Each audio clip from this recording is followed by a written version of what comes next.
welcome to Youthicorn. This is the show where we discuss questions submitted by youth viewers about just about anything. I'm Lucy. I'm a registered social worker with a master's degree in social work, and I'm a counselor here at Clearbrook Wellness Centre. I'm Corey. I'm a Canadian certified counselor with a master's degree in psychology, and I am also a counselor here at Clearbrook Wellness Centre. Today we are introducing a new segment called Chronicling the Chronically Ill, where we explore the life of a 14-year-old with a fatal illness. This is going to be a regular segment on Youthicorn. The reason that we're including it is because we want to give you, our youth viewers, an opportunity to kind of interact with somebody who may be having experiences different than your own. And if you do find that you're somebody with a chronic illness or a fatal illness, we feel like it might be a good opportunity for you to connect with somebody who can understand what you're going through and maybe share some of your experiences. Stay tuned and see what's coming up next. Hi, my name is Jacob. I'm 14 years old and I have a disease called cystic fibrosis.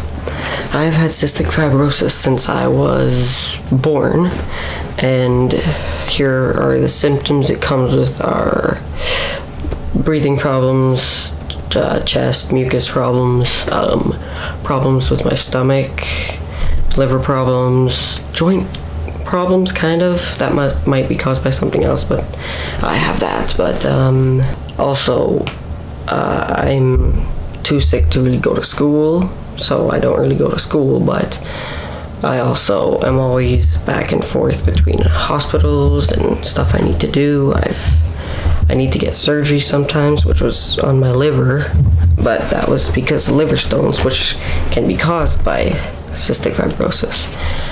I also had gallstones, so I had my gallbladder removed since it's 2018, probably 2 years ago, something like that. But since I haven't been to school, I'm usually at home or playing on my computer or just kind of hanging out and sleeping and eating. But since I don't go to school, I don't really hang out with friends because I can't, but that's because I can't really be active like they do. So I mean, I could hang out and play games with them, but I don't want to do that for 2 hours. I might want to go somewhere, which some days I can, some days I can't.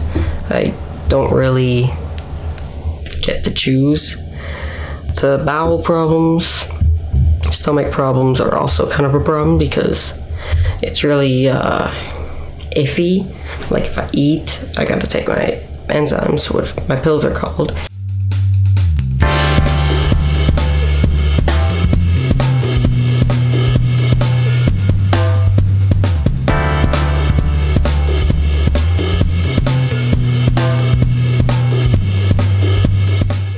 I gotta take my pills, and if I don't, my stomach will be really gross, and you obviously don't want to have a gross stomach when you're at a friend's house, because then you got poop all the time. So I don't want to be pooping at my friend's house for 3 hours. So that's one reason. School's also a problem, but the pills I have to take and the therapy I have to do are another thing I'm going to talk about. Like, I have to take 20 to 30 pills a day, which sounds like a lot, but I've been doing it since I was as long as I can remember because of cystic fibrosis. But I've gone through different types of therapy. It's called a nebulizer. I have to inhale this sort of hypertonic saline, which loosens up the boogers, phlegm in my chest so I can breathe better. And then I got to do a different type of therapy that'll help get that stuff out. So that'll help me breathe better. But I think my breathing's okay because, people are always like, what is it like with CF? What's breathing like? And I breathe like a person with cystic fibrosis. I don't know what it's like breathing normal, like a normal person does. So I don't really know how to answer that question. I'm just like, there was a kind of a challenge that came out a year ago or something where you'd put a straw in your mouth and breathe through it and try and do normal physical activities, and that would give you an idea of what CF is like. But I don't know what normal breathing is like, so I'm always breathing through a straw or something because of the mucus or whatever. So that's just why side effects of cystic fibrosis, and I'm supposed to talk about how I'm similar to kids my age, which is 14. I mean, I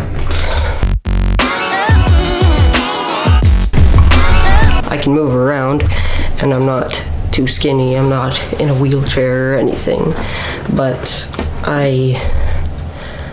I'm not as active as them. But I can be, but not for as long, and I'd probably hurt myself because of my liver stones and stuff like that. So I can't really do as much stuff as they can, but I don't have any deformities or any problems on the outside. It's really all on the inside. But I can do lots of things I enjoy still. Like, I like to play video games. Hi, this is my computer setup. I got this thanks to the people at the Children's Wish Foundation for my disease, because I have a disease. So these are some of the games I like to play. Dark Souls and Fallout New Vegas. And that's pretty much it. So this is my gaming setup this is what I usually do all day if I'm not somewhere else. Like, I like to play video games, which is not unexpected since I'm at home a lot. I still get out of the house enough to movies and stuff, as you can, wrong hand, see that. I like that movie. Into old style music, 80s music, 70s stuff like that, which is weird for a 14-year-old.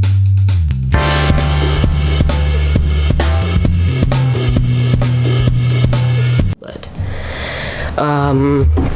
so I'm out enough to see movies. I go to family events quite often, whenever they happen, really. I try to. What else do I do? I play the drums, which I enjoy and I can do because there's nothing wrong with really my hands.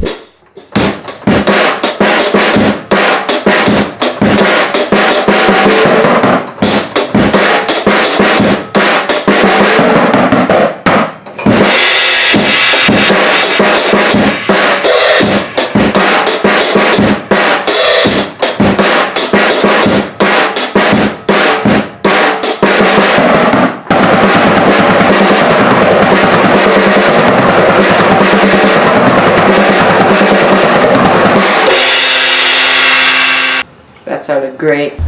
So I'm gonna be bouncing back and forth between things I can and can't do, and I'm gonna talk briefly about my surgeries and the pills, what I can do with pills, which sounds kind of weird, but I'll get into detail about that later. I'm not outside of the house a lot, so it's not really a lot of outside activities that I do. It's a lot of inside stuff. I'll hang out with families whenever they're over. I'm very chatty. I like to talk and make jokes when people and family are around, so that's what I do. And I can't really think of much more. I'm usually up pretty late. It used to be because of liver pain and stomach problems, but that has stopped. I mean, not entirely. I still have stomach problems. Not as bad as it used to be, but I still have stomach problems. And liver's not as bad as it used to be, but that's because of the multiple surgeries. I had 6 ERCPs, which were, they put a tube down my throat and messed around with my liver, trying to clear stones. And they'd put stent. I don't know if you know what a stent is, but it's like a little straw that they put in your liver to try and drain out the stones that were inside. So I had one of those for a while, and then I got another surgery and they took it out. But that was pretty much, it was just repeating that over and over with the ERCPs for my liver. But when I had gallbladder problems, that was kind of a bigger problem. I got a scar here, and in my belly button from where they cut open my body, my flesh, to get to my gallbladder so that they could take it out, which they did, so I don't have a gallbladder anymore. But that's not too uncommon. It's just usually, you might be 70 when that happens, not 13, and I was said earlier I'm going to talk about kind of what I do with my pills. Since I've been taking them different kinds for 14 years, I guess I can take a lot at a time is what I mean by I can do things with them. Like swallow 13 at once, which I probably shouldn't do, but you know, it gets boring. So I have to wake up. I'll go through my daily routine, I guess. So I'll wake up at usually 12, and I will take my pills, do my therapy, which I said earlier, just normal stuff like that. I'll kind of hang out around the house all day unless we go to a movie at night or something. At like 10 at night, I'll do my therapy again and take my nighttime pills. Then I'm usually up just chatting with people till 4 in the morning, which is also not a good thing, but you know, what are you gonna do? I guess I should talk about the mental stuff that happens with cystic fibrosis. I mean, because I obviously think older than kids my age. I'd say the majority, because I've gone through different experiences than they have, like surgery. I mean, I'm sure lots of people my age have had surgeries for, I don't know, maybe breaking their bones or hurting themselves or something, but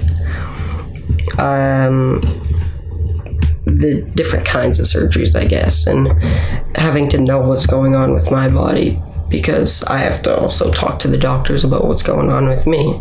So I have to evolve to an adult because of my experiences and what I have to do regularly. So I go to the hospital every couple of months just for checkups and stuff to see how I'm doing, and the people there are really nice. So that's an upside to always being at the hospital, but I mean, you're at the hospital, it's still not really fun, which is something that goes on in my head. Is like, am I gonna get better is what I think about. It's been 14 years and I've only gotten worse. I mean, better in some areas, worse in some. Like, I used to have heart problems, which is better now, so that's good. But my liver was bad, it got better. Stomach is still bad, but that's the problem right now. But so everything, I guess, before that was a problem is being fixed, so that helps. But the mental side of things is, what do I do all day? It's really nothing. And a lot of people will be like, I wish I could skip school and play video games all day and just hang out around the house. But when you've been doing it for 2 years, it's not fun anymore. So I wish I was at school, which kind of makes me think about stuff.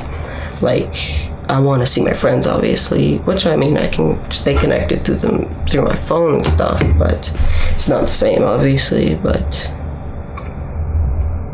I mean, I'm happy, so that's good, but I wish I could be like normal, I guess.